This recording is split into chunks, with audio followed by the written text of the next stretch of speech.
Hello everyone, welcome to true IAS and PCS. हम लोग बात कर रहे थे कि नेशनल इनकम को हम लोग कैसे निकाल सकते हैं एक नए मेथड से, और उसके बारे में हम उसके मेजर कंपोनेंट्स को डिस्कस कर रहे थे कि इनकम मेथड थे जब हम नेशनल इनकम को निकालें तो हमने mixed income of self employed तक यानी कि इन सातों के सातों कंपोनेंट को ख़त्म कर लिया था। और अब जो हम बात करने वाले हैं वो है इनकम ऑफ गवर्नमेंट या फिर पब्लिक सेक्टर। जो डोमेस्टिक इनकम होती है ना, एनडीबी एंड एफसी, इसके दो पार्ट होते हैं। इनकम देश में कहाँ कहाँ से आती है, या तो प्राइवेट सेक्टर से आती है या तो पब्लिक सेक्टर से आती है। या तो प्राइवेट पर्सनस कमा रहे हैं, इसका मतलब देश में कुछ, या सरकार कुछ कमा रही है।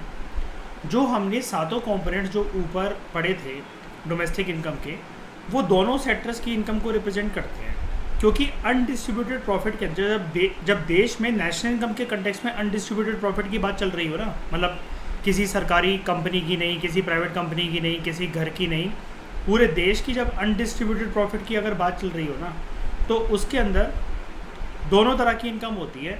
सरकार की इनकम को भी वहाँ पर कैलकुलेट करा जाता है। लेकिन अगर न्यूमेरिकल सम सॉल्व करते वक्त राइटर हमें बताते हैं कि अगर इनकम गवर्नमेंट सेक्टर की अलग से दे रखी हो, प्राइवेट सेक्टर की अलग से दे रखी हो, तो जो इनकम होती है गवर्नमेंट सेक्टर की, वो डिस्ट्रीब्यूटेड प्रॉफिट के अंदर इंक्लूड नहीं करी जाती। फिर it is not included in the distributed income या डिस्ट्रीब्यूटेड प्रॉफिट, बट उसको एक सेपरेट कंपोनेंट बनाकर डोमेस्टिक इनकम को कैलकुलेट करते वक्त एक अलग से लिख करके, ये गवर्नमेंट की एक ये इनकम है, इसको अलग से लिखकर हाईलाइट कर कर बताया जाता है। तो सरकार की इनकम क्या होती है?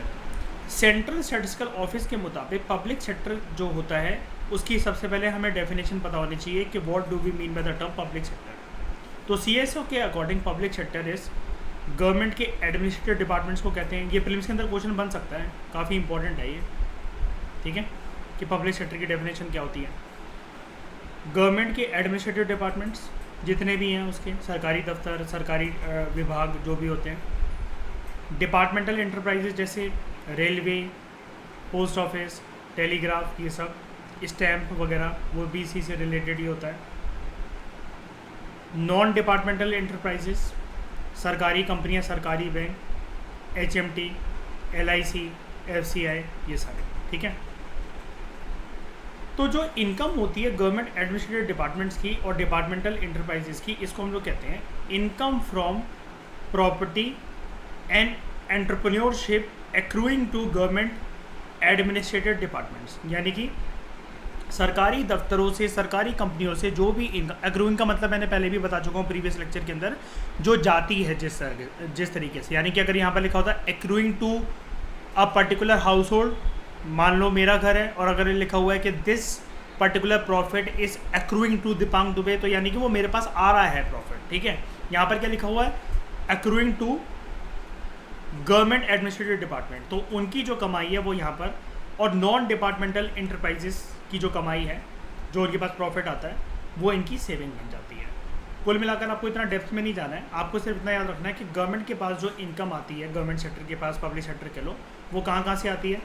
प्रॉपर्टी से और एंटरप्रेन्योरशिप से, जो कि गवर्नमेंट एडमिनिस्ट्रेटिव डिपार्टमेंट्स की जो कमाई होती है वहाँ से, और नॉन डिपार्टमेंटल इंटरप्राइजेस, अगेन जो सरकारी हैं लेकिन नॉन डिपार्टमेंटल है, उनकी सेविंग्स। और सरकार को जब घाटा वगैरह लगने लग जाता है, इसके बारे में पढ़ाऊँगा मैं, पूरे डिटेल आपको पूरा प्रोसीजर बताऊँगा मैं। तो सरकार अपने सरकारी बैंकों को प्राइवेटाइज कर देती है। ऐसा हमारे देश में बहुत कम होता है, या तो ना के बराबर ही होता है। तो सरकार सरकारी बैंकों को बेचने के अलावा आजकल क्या करने लगी है? मर्ज करने लगी है, मर्जर स्कीम है ना, जब से मोदी सरकार आई है, ये आपको बात पता है।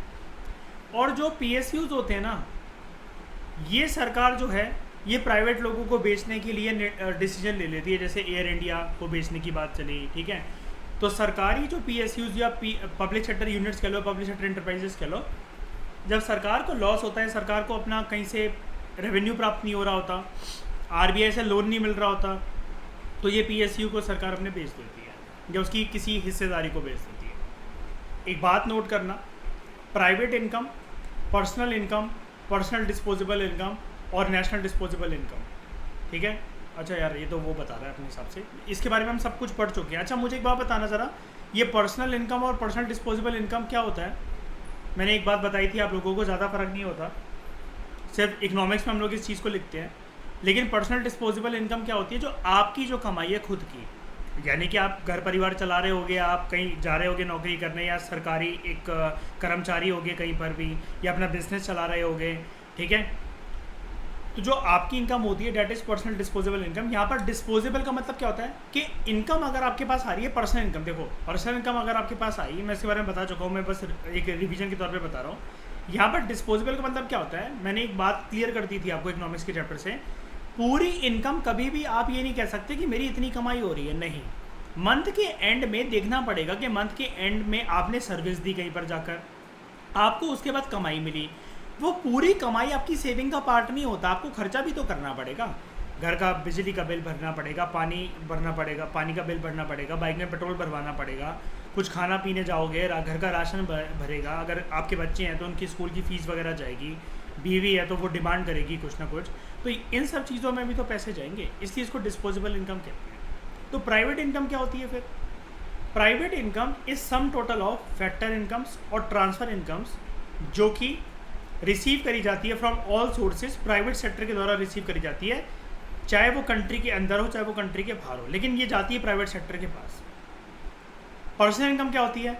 सम ऑफ फैक्टर इनकम्स और ट्रांसफर इनकम जो कि पर्सन्स के द्वारा, हाउस होल्ड के द्वारा, प्राइवेट पर्सन्स के द्वारा, आपके और मेरे जैसे लोगों के द्वारा रिसीव करी जाती है from all the sources with in and outside the country. आपके मामा वगैरह अमेरिका रह रहे हैं, कुछ भी रह रहे हैं, आपको ट्रांसफ़र इनकम मिल रही है, आपने कोई उनका काम कर दिया था। मान लो कि मैं एक कोर्स चला रहा हूँ अपना ट्रेडिंग का, और या फिर यूपीएससी का भी, और कुछ एनआरआई के बच्चे हैं या कुछ भी हैं, वो सोच रहे हैं कि आने वाले टाइम में मान लो कि फॉर एग्जांपल उनको किसी सरकारी एग्ज़ाम की तैयारी करनी है या फिर they want to learn trading in bitcoin in cryptocurrency from me, तो मैं उनको अगर सिखा रहा हूँ यहाँ से गूगल मीट की क्लासेस देकर, तो अब वो उधर के जिस देश में रह रहे हैं तो ट्रांसफ़र करके जो भी है, पेपाल है या कुछ भी है, कुल मिलाकर मेरे पास इनकम तो आई रही ना, because I am providing them services. तो मैंने इनकम इस केस में कैसे जनरेट करी कि देश के अंदर से करी? नहीं, देश के अंदर भी मेरा फाउंडेशन कोर्स चल रहा है, लेकिन उस फाउंडेशन कोर्स के लिए मेरे पास एक कॉल आता है कि हम अमेरिका, नाइजीरिया या सऊदी अरेबिया रह रहे हैं और हम लर्न करना चाहते हैं आपसे वाली चीज़, ठीक है। तो बाहर से इनकम मैंने जनरेट कर ली। पर्सनल इनकम, पर्सनल इनकम क्या होता है अगर आपको ये निकालनी है? देखो, प्राइवेट बंदे के पास पैसा आएगा, प्राइवेट इनकम, एक बंदा कोई कंपनी, कोई दुकान वगैरह कुछ भी चला रहा है, उसको टैक्स देना पड़ेगा, क्योंकि अब वो दुकान वगैरह कोई बिजनेस चला रहा है तो कॉर्पोरेट टैक्स जाएगा, यानी कि डायरेक्ट टैक्स जाएगा। और फिर कर्मचारियों वगैरह को ये सारा का सारा ये पैसे बांटना, और ये जिस पे रेंट पे दुकान ले रखी है वो बांटना, ये सारा कुछ माइनस करके जो उस पर्सन के पास बचेगा ना, वो होगा पर्सनल इनकम। अब ये डिस्पोजेबल कैसे बनेगा? पर्सनल इनकम की बात कर रहा हूँ मैं पहले। डिस्पोजेबल ये ऐसे बनेगी कि बंदे के पास ये जो लास्ट में कमाई रह गई, इन सबको कॉर्पोरेट टैक्स को हटा दिया, अनडिस्ट्रीब्यूटेड प्रॉफिट को हटा दिया, प्राइवेट इनकम जो बच गई वो पर्सनल इनकम हो गई बंदे की। अब इसके बाद पर्सन जो स्पेंड करेगा, जो खर्च करेगा, वो बच जाएगी इसकी इनकम। फिर बात करते हैं नेशनल डिस्पोजेबल इनकम की। National disposable income is NNP at MP plus net current transfers from the rest of the world, रो, जो बाहर से कमाई आ रही है उसको रो कहते हैं, ठीक है। नेशनल डिस्पोजेबल इनकम को हम लोग नेट नेशनल डिस्पोजेबल इनकम भी कहते हैं। निकलता कैसे है? सबसे पहले gross national disposable income GNP at MP plus net current transfers from rest of the world, पूरी दुनिया से आपके पास जहाँ से भी कमाई वगैरह आ रही है देश के पास या फिर किसी इंडिविजुअल के पास, वो है होती है नेशनल डिस्पोजेबल इनकम। और ऐसे सारे लोगों की कमाई जो कि बाहर से आई है एक पर्टिकुलर साल में, सारे लोगों के पास देश के बाहर से। तो इतना तो हमारा पार्ट कंप्लीट हो गया। अब यहाँ पर इनकम मेथड हमारा पूरी तरीके से कंप्लीट हो चुका है। एक्सपेंडिचर मेथड की तरफ बढ़ने से पहले कुछ यहाँ पर कंसेप्ट्स हैं, इसको देखते हैं। नेशनल इनकम या national product versus domestic income और डोमेस्टिक प्रोडक्ट, इनमें क्या फ़र्क होता है? कंट्री की इनकम जो है ना, वो आप दो कंटेक्स्ट में देख सकते हो। एक, विद इन द टेरिटरी कितनी इनकम जनरेट हो रही है, और जो उस कंट्री में जो लोग रह रहे हैं, नॉर्मल रेजिडेंट रह रहे हैं, वो कितनी इनकम जनरेट कर रहे हैं। अगर हम लोग बात करें डोमेस्टिक इनकम की, हम इसकी डेफिनेशन जानते हैं, it is a sum total of factor incomes जो कि जनरेट करी जाती है सारी प्रोडक्शन यूनिट के द्वारा, जो एक डोमेस्टिक टेरिटरी में लोकेटेड है, एक साल के अंदर अंदर कितनी इनकम जनरेट करी उन सारी प्रोड्यूसिंग यूनिट्स ने। यहाँ पर पॉइंट नोट करने वाला ये है कि फैक्टर इनकम जो है ना, डोमेस्टिक इनकम को जब निकाल रहा है कोई, तो factor income should be generated within the domestic territory of the country, irrespective कि वो नॉर्मल रेजिडेंट्स ने प्रोड्यूस करी हो या नॉन रेजिडेंट्स ने फॉरेनर से प्रोड्यूस करी हो. We know that within domestic territory nationals देश के जो हिंदुस्तानी है वो भी प्रोड्यूस कर रहे हैं, और नॉन नेशनल्स जो कि रिसाइड कर रहे हैं यहाँ पर वो भी कुछ ना कुछ अपना इनकम प्रोड्यूस कर रहे हैं, लेकिन कर रहे हैं इस देश की पॉलिटिकल फ्रंटियर के अंदर. तो domestic income includes factor income सारे लोगों की, चाहे वो नेशनल्स हो चाहे वो नॉन नेशनल्स हो. लेकिन बात यह है उस टाइम पर जब इनकम वो जनरेट हुई है they all should reside within the domestic territory. For example बड़ी सारी नॉन रेसिडेंशियल कंपनीज जो होती हैं और जो फॉरेन बैंक्स होते हैं वो ऑपरेट कर रहे होते हैं इंडिया की डोमेस्टिक टेरिटरी में. आप दिल्ली में कनॉट प्लेस वगैरह जाओ, अमेरिका के बड़े सारे बैंक आपको मिलेंगे. बड़े सारे बैंक छोड़ो, बैंक तो छोड़ ही दो, ये मैकडोनल्ड्स, ये KFC, ये क्या हमारी ब्रांड्स हैं? ये क्या? बिल्कुल भी नहीं. मॉल में जाओ इतने सारे जो ब्रांड्स होते हैं क्या हमारे ब्रांड्स हैं? बिल्कुल भी नहीं. इनकम जो जनरेट करी जाती है इनके द्वारा, अब क्योंकि वो इंडिया के अंदर ही जनरेट हो रही है, उन्होंने अपना एक अमेरिका से फ्रेंचाइजी यहाँ पर भेजी, वेगस मॉल के अंदर उन्होंने खोली, और मैं लकोस्टे की जीन्स या कोई जूते लेने जा रहा हूँ, ठीक है, कोई भी एक ब्रांड XYZ में लेने जा रहा हूँ, राडो की घड़ी लेने में जा रहा हूँ, तो ज़ारा के अंदर मैं घुस रहा हूँ, मैं वहाँ पर खर्चा तो यही कर रहा हूँ ना इसी देश के अंदर, और वो पैसा भी जो वो जनरेट करेंगे, जो कोई भी उनको माल रॉ मटेरियल वगैरह मंगवाना होगा, तो मैंने उनको इंडियन करेंसी दी और वो भी इंडियन करेंसी में खर्चा करेंगे. कुल मिलाकर ज़ारा से या जहाँ से भी मैं अपनी शॉपिंग करी, लकोस्टे से, रेडो की मैंने घड़ी खरीदी, वो इस देश के अंदर ही तो हुई है, मेरा खर्चा भी इस देश के अंदर हुआ है और उन्होंने इनकम भी जनरेट अपनी वो करी है. तो income generated by them is included in India's domestic income. तो डोमेस्टिक इनकम इसका मतलब एक टेरिटोरियल कंसेप्ट होता है, क्योंकि ये क्रिस्टल क्लियर एक डोमेस्टिक टेरिटरी के रेफरेंस से स्टडी करा जाता है. डोमेस्टिक इनकम के अंदर कभी भी फैक्टर इनकम्स फ्रॉम अब्रॉड का कंसेप्ट नहीं आता, नफिया नहीं आता इसके अंदर. बस नफिया ही एक चीज़ मिसिंग होती है. बस नफिया अगर जुड़ जाए किसी चीज़ के अंदर जाकर तो वो नेशनल इनकम बन जाती है. नेशनल इनकम क्या होता है? फॉर्मूला इकोनॉमिकली होता है इसका NNP/FC. ये सम टोटल होता है फैक्टर इनकम का, जो कि अर्न या जनरेट करा जाता है by normal residents of a country during one particular period. ठीक है, लेकिन फिर ये डेफिनेशन तो मुझे सेम लग रही है, तो डोमेस्टिक इनकम से अलग कैसे हुआ ये? यहाँ पर पॉइंट नोट करने वाला ये है कि नेशनल इनकम के अंदर फैक्टर इनकम्स भी इंक्लूड होते हैं जो कि बाहर से अर्न करी जाती है, यानी कि नफिया. नेशनल इनकम एक सम होता है डोमेस्टिक इनकम का प्लस नफिया का. ये एक इकोनॉमिक कंसेप्ट होता है. तो याद रखना ये क्वेश्चन आ सकता है प्लस में 2 स्टेटमेंट वाले जो क्वेश्चन होते हैं, 1 only, 2 only, both 1 and 2, neither 1 not 2. क्या कि domestic income is a territorial concept, national income is an economic concept. बहुत सारी बुक्स नहीं बताने वाली है, बहुत सारी बुक्स नहीं बताने वाली, तो इसका आंसर ये होगा बोथ 1 and 2. लेकिन अगर ये राइटर अगर एग्जामिनर चेंज कर दे इसको, national income is a territorial concept, domestic income is a economic concept. सुनने से तो जो पढ़कर नहीं आया होगा उसको तो ये भी ठीक लग रहा है. बिल्कुल, नेशनल इनकम तो भाई टेरिटोरियल कंसेप्ट, तो बंदा पता क्या सोचेगा, हाँ भाई नेशनल इनकम इंडिया की टेरिटरी की तो होती है, 1 साल के अंदर होती है, और डोमेस्टिक इनकम इकोनॉमिक कंसेप्ट है. तो उसने कंफ्यूज करने को ऐसे दे रखा है कि जो डोमेस्टिक इनकम है, वैसे तो दोनों इकोनॉमिक कंसेप्ट से हम लोग इकोनॉमिक्स में ही तो स्टडी करते हैं, इसको इकोनॉमिक्स के कंसेप्ट ही तो हुए. इतना बंदा सोच जाता है कि यार मैं ना इसको तोड़ के तेरे बेसिक लेवल पे ले आऊँगा इसको, ऐसा नहीं होता, गलत हो जाएगा क्वेश्चन. तो इस केस में क्या, जो मैंने स्टेटमेंट ऊपर नीचे कर दी, नीदर 1 नॉट 2. डिफरेंस क्या है इसका? डिफरेंस क्या है कुल मिलाकर, अगर हम लोग 100 बातों की एक बात पे अगर इसको वाइंड अप कर दे, सिंपली पुट, इनकम जो रेसिडेंट या नॉन रेसिडेंट के द्वारा, यानी कि फॉरेनर्स के द्वारा, अगर इसी देश की पॉलिटिकल टेरिटरी में कश्मीर टू कन्याकुमारी, गुजरात टू अरुणाचल, अंडोमान निकोबार और 200 नॉटिकल माइल के हिस्से में अगर इनकम जनरेट हुई है तो वो डोमेस्टिक इनकम है. और इनकम जब जनरेट करी जाती है सारे नॉर्मल रेसिडेंट्स के द्वारा with in and outside the country, वो नेशनल इनकम है. अब क्यों हैं वो नॉर्मल रेसिडेंट्स हमारे, लेकिन देश के बाहर जाके जनरेट कर रहे हैं वो इनकम,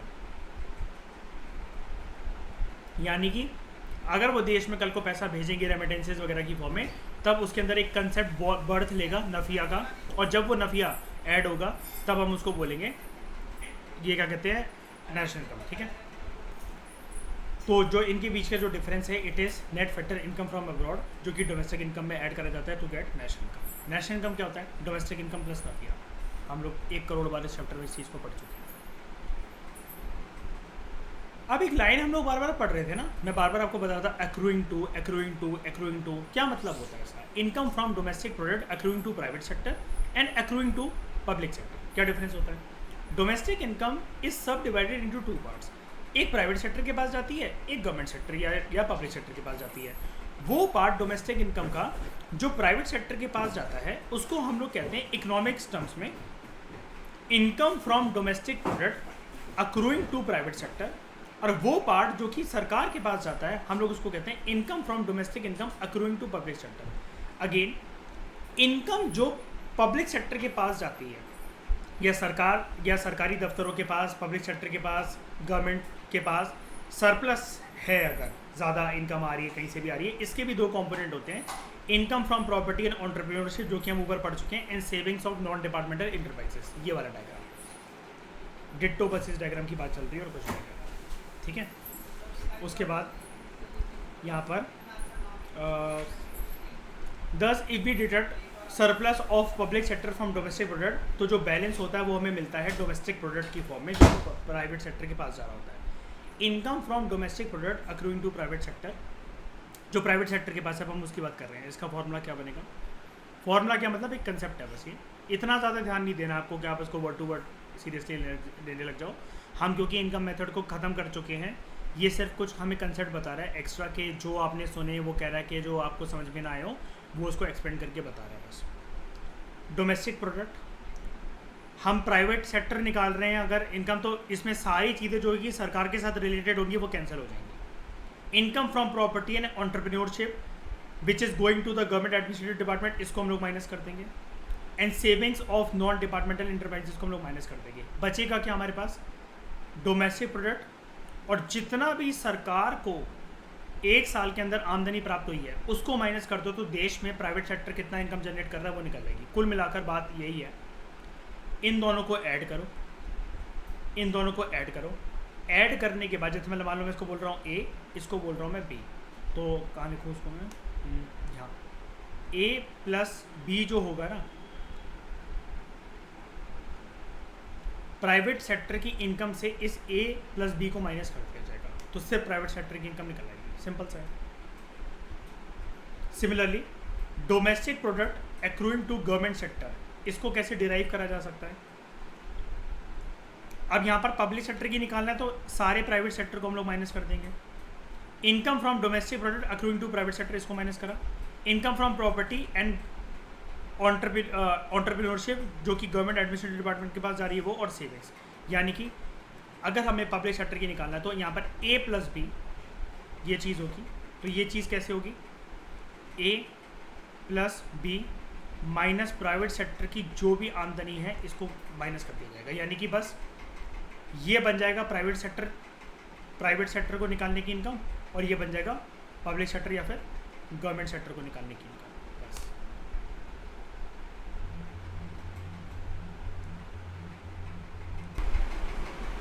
उसके बाद है inter relationship among different types of income and chart, जो कि इंटर रिलेशनशिप को यहाँ पर शो कर रहे हैं। वो है यहाँ पर जो जितना भी हम पढ़ चुके हैं उसको बस एक चार्ट फॉर्मेट में आप चाहो तो, जैसे क्विक रिवीजन की तरह, जैसे स्पेक्ट्रम में होता है ना पूरे चैप्टर समझाने के बाद, तो क्विक रिवीजन की तरह इनकम मेथड को अगर आपको समझना है तो यहाँ पर हो जाएगा। डोमेस्टिक इनकम के दो कंपोनेंट होते हैं, एक जो इनकम प्राइवेट सेक्टर के पास जाती है, एक जो गवर्नमेंट सेक्टर के पास जाती है। लेकिन डोमेस्टिक प्रोडक्ट और इनकम में ये दोनों कंपोनेंट शामिल हैं, लेकिन अलग अलग हमें इसको करके देखना है। तो प्रॉपर्टी और एंटरप्रेन्योरशिप से जो कि गवर्नमेंट एडमिनिस्ट्रेटिव डिपार्टमेंट के पास जा रही है वो income, plus savings of non department enterprises, ये तो हम पढ़ चुके हैं ऊपर। प्राइवेट इनकम कैसे? Net factor income from abroad add होएगी, all types of transfer payment ये ऐड होएगी, कॉर्पोरेट टैक्स को हम माइनस करेंगे, और अनडिस्ट्रीब्यूटेड प्रॉफिट क्योंकि ये तो खर्चा है तो ये माइनस हो जाएगा। यहाँ से निकलेगी हमारी पर्सनल इनकम। पर्सनल इनकम के बाद भी जो घर पे आ रहे हैं, घर पे पूरी इनकम आ गई, पर्सनल टैक्सेस को इसमें से माइनस करना पड़ेगा, और कुछ भी सरकारी काम को या कुछ भी करके उसको जो पैसा चुकाना है, घर का राशन वगैरह लेकर आना है, वो निकलेगी पर्सनल डिस्पोजेबल इनकम। और पर्सनल डिस्पोजेबल इनकम बंदा दो चीज़ों में करता है, या तो वो पर्सनल सेविंग करेगा, बैंक वगैरह के खाते में अपनी जो भी इनकम आई है उसको रखेगा, और कुछ घर के खर्चों में लग जाती है, पर्सनल कंजम्पशन एक्सपेंडिचर में। उसके बाद है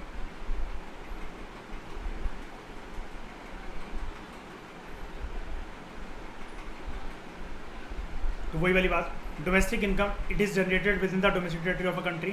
national income it is generated by the normal residents of the country. Private income is the income जो कि एंजॉय करी जाती है हाउस होल्ड्स और प्राइवेट सेक्टर के द्वारा, which consist of factor income and transfer income with in and outside the country. Personal income, ये एक इनकम होती है हाउस होल्ड्स की जिसमें factor income plus transfer income दोनों को लेते हैं। पर्सनल डिस्पोजेबल इनकम, सारे पर्सनल टैक्सेस और जो भी फिजूल के जो खर्चे हैं जो कि सरकारी दफ्तर, सरकारी कामकाज या कोई भी गवर्नमेंट फीस एंड फाइन्स देने में लगते हैं, इन सबको हटाकर जो मिलती है हमें वो मिलता है। ठीक है, तो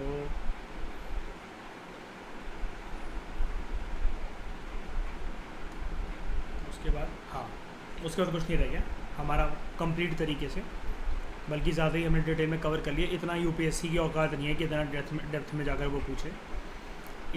इससे आज तक ऐसे क्वेश्चन नहीं निकलते हैं, इतना डेप्थ में जाकर नहीं निकलते कि एक पर्टिकुलर मेथड को पकड़कर एक चैप्टर में घुसकर, एक कंसेप्ट में घुसकर, उसके भी एक फर्दर कंसेप्ट में घुसकर उससे वो क्वेश्चन बनाते हैं। ये वाला काम दूसरे आयोग करते हैं, यूपीएससी थोड़े से ब्रॉडर लेवल पे क्वेश्चन पूछता है। ठीक है, thank you very much for discussion. हमारा इनकम मेथड पूरी तरीके से कंप्लीट हो गया। नेक्स्ट लेक्चर से हम लोग बात करेंगे एक्सपेंडिचर मेथड की। Thank you.